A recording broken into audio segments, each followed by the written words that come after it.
Hi, this is Kimberly Reuter, business advisor and supply chain expert.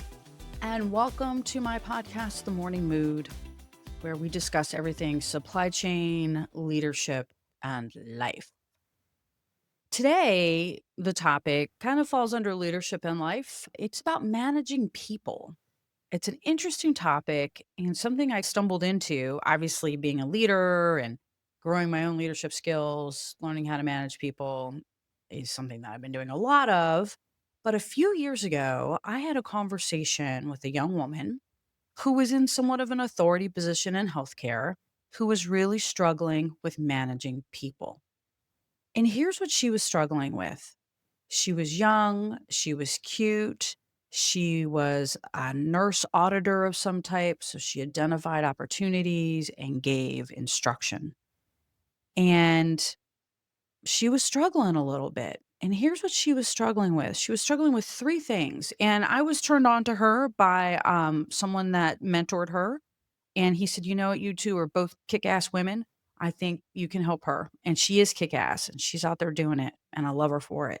But this is what she was struggling with. People were challenging her authority. So her job was to actually find stuff that was wrong and then make recommendations on how to fix it. People didn't like that. Now, a lot of times I see this now because I am a change person, change leader. My life, personal and professional, is constantly about change. So I love change. But a lot of times what happens is that not everybody is comfortable with change and it triggers them, and what happens is they become resistant because they take it as a personal challenge to them or the way that they are or something that they're doing. So they will just dig in and say, "I'm not doing it. You're wrong. You don't know what you're talking about. How possibly could you advise me?" My favorite is when I get hired as a supply chain consultant. And then the people I work with are like, "Well, how would you know what we need?" I'm like, "I don't know, dude. I've worked with like 40 other importing companies. I have a really strong idea of what you may need. But by all means, pay me a lot of money and don't listen." But soon that happens more often than you would think, and all consultants go through that, by the way. So if you are a consultant and you're hearing that message, you're not alone. Anyway, so she was there to drive change, and she was getting a lot of resistance to the change. Number 2 is that people were monopolizing her time, AKA not respecting her time. So that was showing up with people showing up in her office, trauma dumping on her, bitching and complaining, just monopolizing her time with just big doses of negative energy. And she didn't know how to make it stop. Like, what? They just come in, they sit down. I don't know what to do.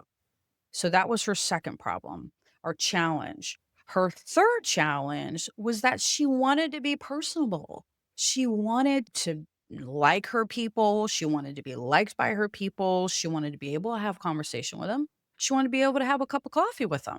She just didn't want them monopolizing her time. So she was really struggling with being personable, but with a professional distance. And so this young woman was probably in her mid to late 20s. She's just getting started out in her career. And these are things that nobody teaches you how to manage. Nobody teaches you what to do or handle these situations. You don't go to a leadership class at college, right? You're supposed to figure this out at some point. So for her, these were just unsurmountable problems. No idea how to deal with this. Just tragic for her.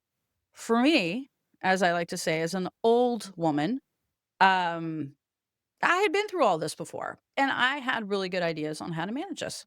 So this is what we did, is we went through each one of these things, and I told her and I taught her how to manage them, and I'm gonna share it with you. Because if you were out there in a management position today, any type of management position, you are gonna bump into these 3 things.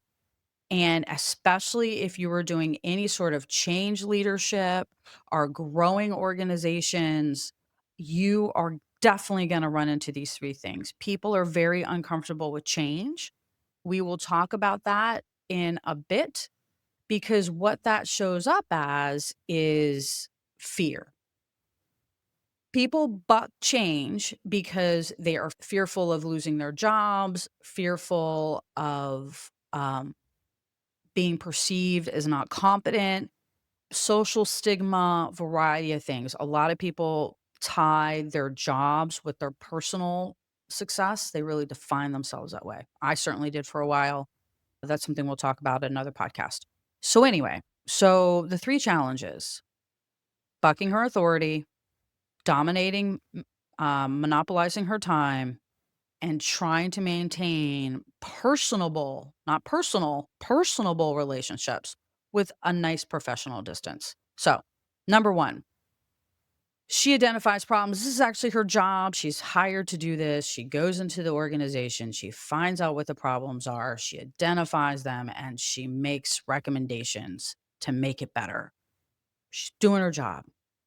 What's happening is that people with more experience, with different ideas, maybe even some people who have been through this rodeo before and are tired of the bullshit because that's how they perceive this being. It may have been presented to them in that way in the past, are lining up against her. And every time she makes a recommendation, and no matter how she does it, no matter how sweet she is, and let me tell y'all, girl, there are people, this little honey was from West Virginia, and she was about as sweet as she could be. Like, I cannot imagine that she didn't approach everyone with as sweet as honey approach. So she was trying to do this gently, but they were bucking her hard, and it was making her very hard for her to do her job. And it was beginning to impact her performance reviews because she wasn't able to drive the change that was needed. So, this is what we did.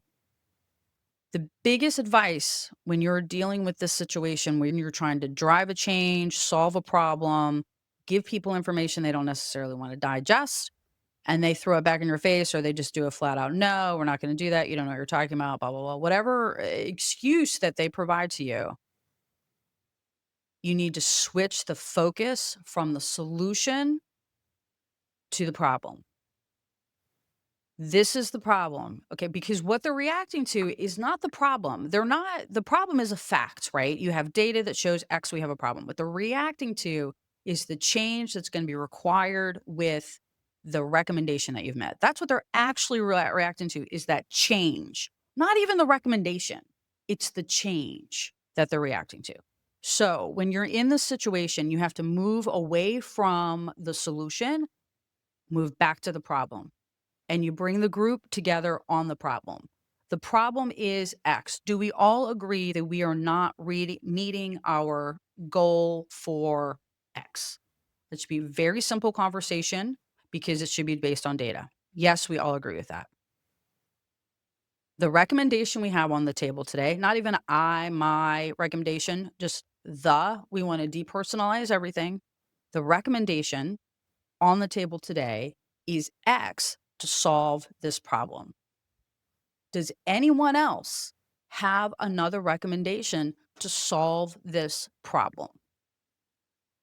Now, hopefully, somebody jumps in and they're like, hey, yeah, we tried this before and this is what we did and this worked really well. And that thing that you're saying doesn't work well. We like to do it this way. Or we've seen better performance this way. Okay, because we need to talk about that like thing.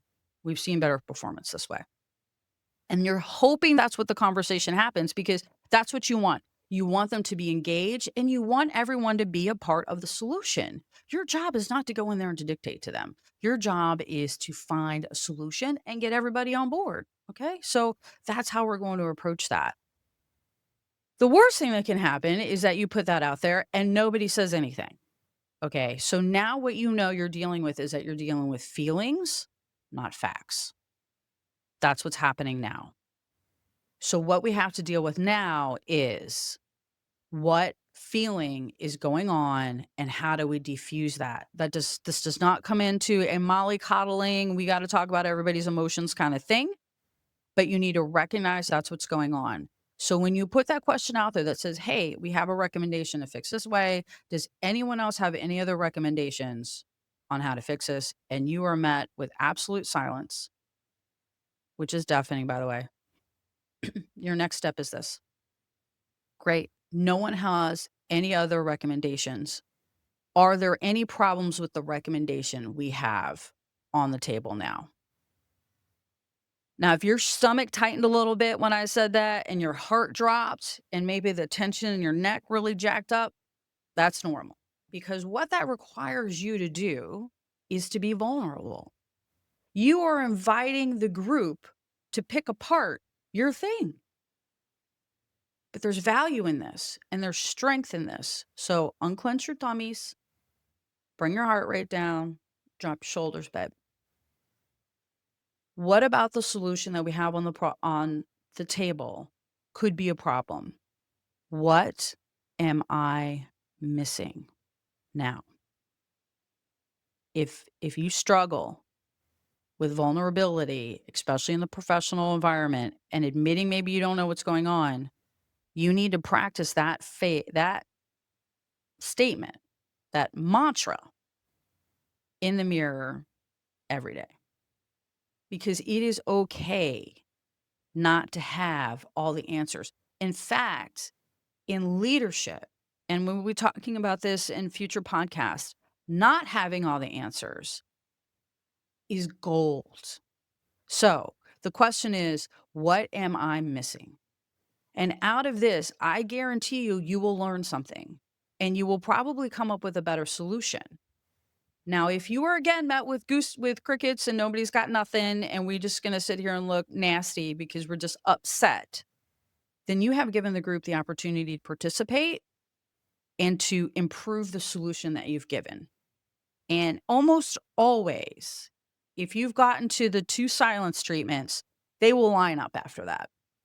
Most of the time, I would say 90% of the time in my experience, if you take them through those 2 questions, is there a better solution? And what's wrong with the solution already on the table? Or how can we improve the solution already on the table? If you take them through those 2 steps, you will come out with alignment and a better solution. And that might not even be the one that you came up with, maybe something totally different, but it will be better and everyone will be happier. That's the most important piece. And sometimes you just do what you said in the beginning and you just had to take them all around the circle a couple times. That's the way it happens. But anyway, but the other thing I want you to remember as part of this is when you're getting feedback from people, when you're trying to change something, it's really fear based. And we'll get into that a little bit later. Okay. So, number 2, she was really struggling with people sucking up her time. And what was happening is people were coming in, they're sitting in their office, they're like gossiping, they're being negative, they're trauma dumping, they're telling her 45-minute conversations about their sick child or why the lawnmower won't start, or just things that are somewhat irrelevant and don't really need to take her time every day. It was also happening consistently with the same people. And it was all negative. Nothing about this was positive. It was a real Debbie Downer for her. And we're talking an hour. Okay. People coming in and checking in and dumping on her for an hour. Now, I have seen this before. I have been through this before. I have certainly experienced this before when I was working at a luxury retail company. We had a real negative culture there for a long time, and I actually had to implement what I call the no complaining zone, which was my office, which was you cannot come in here and complain. And what I implemented was you had 3 minutes to tell me what your problem was, and you have to have 3 answers. Now, if you didn't have 3 answers, you just had to leave after the 3 minutes. I wasn't going to entertain any more than 3 minutes of bitching because I was having people coming and bitching in my office for like, again, an hour, right? It becomes a habit. So she's struggling with this. What do I do? How do I get these people out of my office? How do I be polite with them? How do I give them some time? I do care about them. I do want to listen. But how do I keep these people from dominating my entire effing day? I can't get any freaking work done. Okay. So she's got a problem, right? She's got people bucking her authority and she's got people dominating her time. Like the poor thing. She can't get anything done. So what does she do? And the answer is this.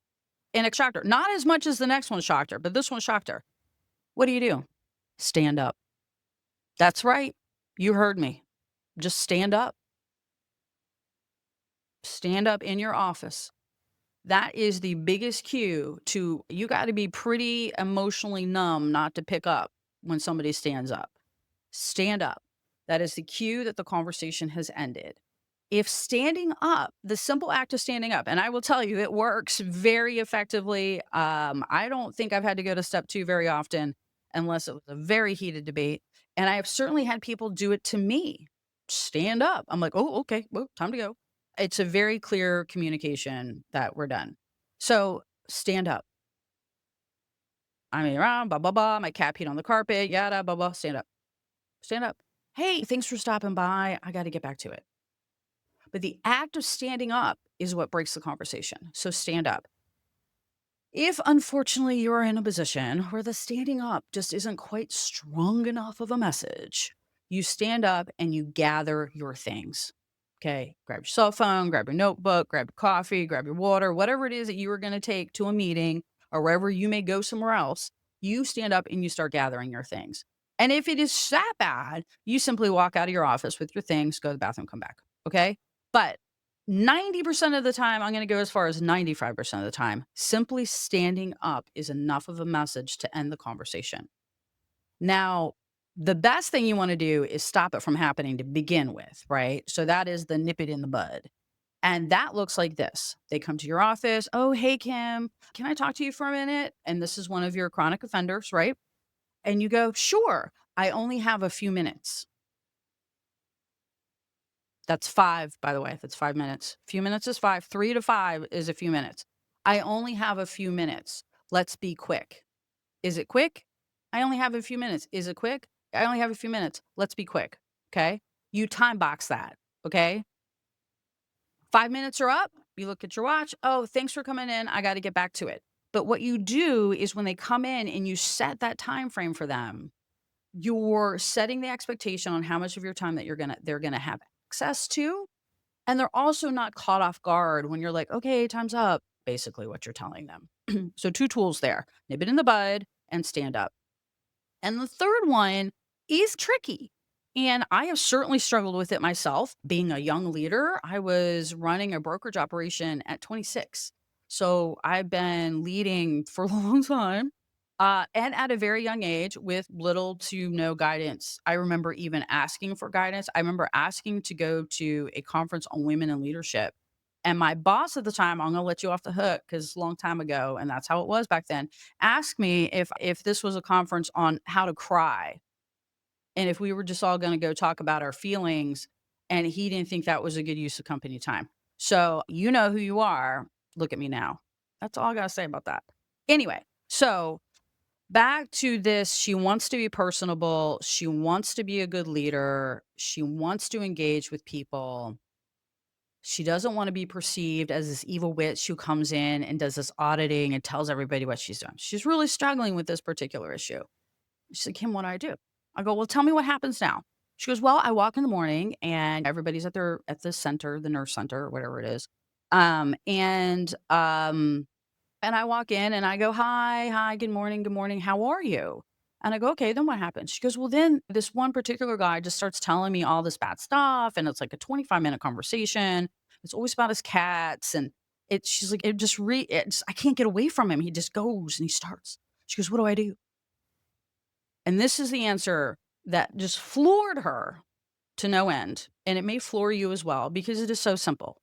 The answer to that problem is stop asking. And she was like, "What? What do you mean stop asking?" I'm like, "Stop asking how you are." She's like, "But that's rude." Now, remember, y'all, she's from West Virginia. We're in the South now. And that is rude. I agree. She goes, "It's rude. I want to be able to recognize them. And I would feel wrong walking by and not asking how you are." And she's like, I'm like, "Yeah, but that question is what's leading to all of this nonsense, right?" She's like, "Yeah." I go, "So stop asking." She goes, "Well, what do I do? What do I say if I don't ask how you are?" I go, "Here you go, baby. You walk in, you give them a cheery good morning. Good morning. Nice to see you. And keep it moving, girl. Keep on walking. Don't stop. Don't slow down. Don't like have extended eye contact. Nice to see you." It is nice to see them. I'm excited you're here today. So great to see your cheery face. Keep trucking. Don't ask the question. You can be personable, you can be professional, you can be engaged and keep distance. But every time you ask a question and you open someone up to come in, you're creating a situation. And that's what she was struggling with. She wanted to be professional. She wanted to be personable. She wanted to be liked. She wanted to be successful. But she was struggling with how do I manage these people? And for her, especially, she's jumping into new hospitals on a fairly regular basis. So she's re entering this problem every time. So, those are my three pieces of advice. If you are a young manager out there or any manager, I don't care, young, old, whoever, we're all learning all the time. I don't care if you've been managing for 30 years and you're struggling with these things. These are my three pieces of advice. Focus on the problem, let them help you with the solution when you're getting buck back on authority. Focus on the problem, let them help with the solution. It helps them feel part of it and not dictated to. Number two, end conversations by just standing up. Standing up, gather your things, leave your office.